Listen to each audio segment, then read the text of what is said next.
वहीं लाडवा के गांव बिहोली पहुंचे हरियाणा के सीएम नायब सैनी। सीएम का जोरदार स्वागत किया गया। 12 विकास परियोजनाओं का सीएम ने उद्घाटन किया है। पशु पॉलीक्लिनिक का उद्घाटन किया गया। सीएम ने बताया कि परियोजनाओं पर 4 करोड़ 67 लाख रुपए खर्च किया गया।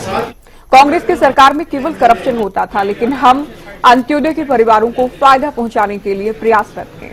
लाडवा में 364 मकानों की चाबियां गरीब परिवारों को दी गई। 49 लाख परिवारों को आयुष्मान चिरायु योजना का फायदा मिला है। हमारी सरकार विकास को लेकर 3 गुना रफ्तार से आगे बढ़ रही है, ये दावा भी सीएम की ओर से किया गया। साथ ही संकल्प पत्र को लेकर भी सीएम बात कर रहे थे। सीएम का कहना है कि संकल्प पत्र के 22 वादे हमने पूरे कर लिए हैं। 90 वो वादे हैं जिन पर काम चल रहा है, पाइपलाइन में है। तो 11 करोड़ 81 लाख के 12 प्रोजेक्ट्स का सीएम ने उद्घाटन किया है। 2 करोड़ 73 लाख 86 हजार से खेल स्टेडियम का उद्घाटन किया गया है। खेल स्टेडियम तैयार हुआ। राजकीय पशु चिकित्सा पॉलीक्लिनिक का उद्घाटन किया गया है। अंठेड़ी से अंठेड़ी स्कूल तक सड़क बनकर तैयार हुई, उसका उद्घाटन। लाडवा मुस्तफाबाद सड़क से ध्यांगला तक सड़क का उद्घाटन। लाडवा इंगरी रोड से लाठी धनोरा तक भी सड़क तैयार हो चुकी है, जिसका उद्घाटन सीएम ने कर दिया है। सुल्तानपुर से बटाक माजरा तक सड़क का उद्घाटन हो गया है। लाडवा मुस्तफाबाद से गुढ़ा तक भी सड़क का उद्घाटन सीएम की ओर से किया गया है। गांव यारा से बेरथला बेरथली तक सड़क का उद्घाटन सीएम के हाथों। शाहबाद लाडवा रोड से खिरकी वीरान तक सड़क का उद्घाटन आज हो गया है। सिंबलवाल से पालसंडा जाटान तक भी सड़क बनकर तैयार हो गई है, सीएम ने उद्घाटन कर दिया है। साथ ही शाहबाद लाडवा रोड से ईशरखेड़ी तक भी सड़क का उद्घाटन हुआ। शाहबाद लाडवा से सुरजा मडाडो खेड़ा तक का सीएम ने उद्घाटन किया है। अपने संकल्प पत्र में हमने 217 वायदे किए थे, जिन 217 में से 22 वायदे हमने पूरे कर दिए हैं और 90 वायदे जल्दी ही पूरे हो जाएंगे।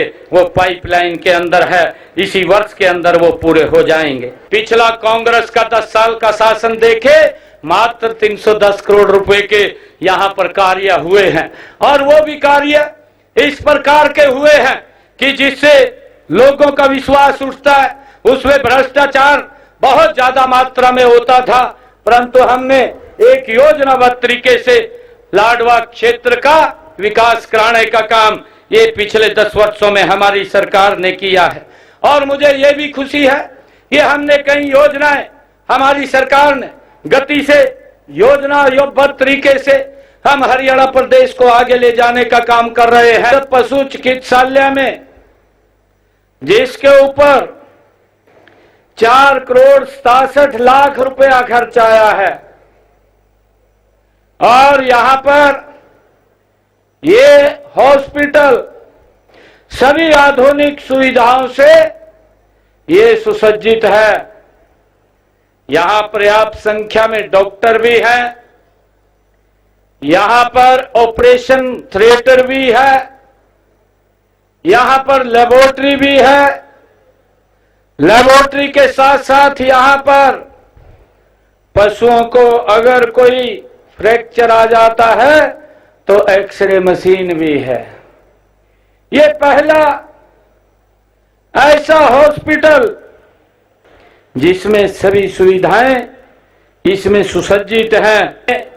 जो आजकल की भागदौड़ हरित क्रांति के पीछे जो हम लगे हुए थे और हरित क्रांति के कारण जो बहुत ज्यादा उसकी आड़ में पेस्टिसाइड, यूरिया, डीएपी खाद का हमने भरपूर उपयोग किया, तो उसके कहीं ना कहीं गलत असर और उसके हमारे शरीर के ऊपर भी वो दिखाई देने लगे।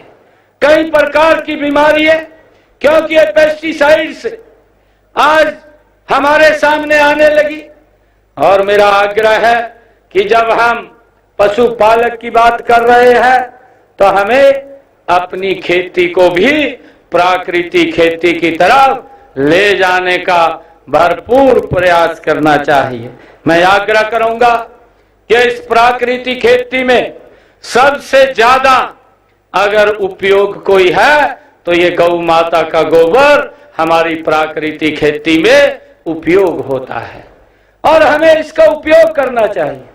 जैसा अभी हमारे मंत्री जी ने भी बताया, कि प्राकृतिक खेती की तरफ अगर हम बढ़ेंगे, हम कम पेस्टिसाइड और खाद का उपयोग करेंगे तो कम बीमारियां होंगी, हमें डॉक्टरों पे भी नहीं